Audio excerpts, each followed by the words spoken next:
माता पिता के द्वारा, हमारे बड़े लोगों के द्वारा, हमारे बुजुर्गों के द्वारा, हमारे गुरुजनों के द्वारा, या हमसे जो बड़े हैं उम्र में, अनुभव में, उनके द्वारा हमें कोई बात यदि समझाई जा रही है और उसके बाद भी हमको समझ में नहीं आ रही,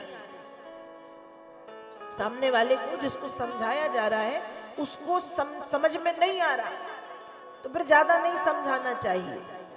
हमारे शास्त्र आदेश करते हैं कि कोई भी हो, माता पिता हो या हमारे बड़े बुजुर्ग गुरुजन हो या कोई भी उनके छोटे भाई हो या उनके बच्चे हो या उनके कोई भी हो, उनको 3 बार समझाओ। कितने बार?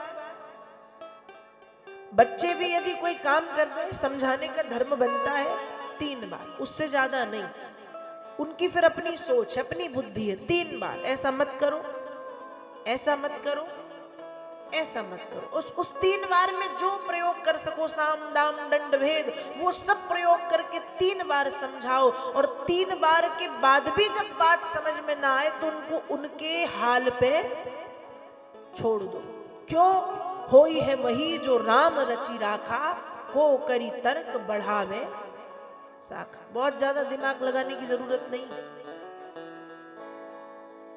लक्ष्मण जी ने निषाद से ये बात कही है। जब राम जी जा रहे थे वनगमन को, तो निषाद ने कैकेयी मैया को कुछ कुछ बातें जब बोली हैं, तब लक्ष्मण जी ने निषाद को कहा है कि भैया, इस दुनिया में कोई किसी को सुख और दुख देने वाला नहीं होता। हम सोचें कि हम उसके कारण दुखी हैं, हम उसके कारण सुखी हैं, तो दुनिया में ना किसी को कोई सुख दे सकता है और ना किसी को कोई दुख दे सकता है। निज कृत कर्म भोग सब ब्राता, को न सुख काहू कर दाता। कोई किसी को सुख दुख देने वाला नहीं है। सुख और दुख हम अपने कर्मों से भोगते हैं। इसलिए ज्यादा से ज्यादा समझाने का काम बनता है, क्योंकि वो हमारे अपने हैं। कितने बार? बस, उसके बाद छोड़ दो। वो जाने, उनका भाग्य जाने और भगवान की कृपा जाने या भगवान की इच्छा जाने। ऐसा मान के हमको वहीं पर उस बात को छोड़ देना चाहिए।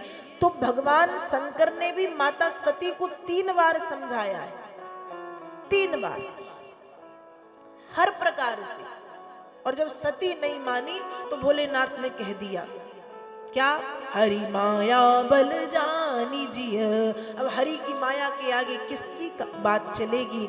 सती का विवेक भ्रष्ट हो गया है, मैं कुछ नहीं कर सकता।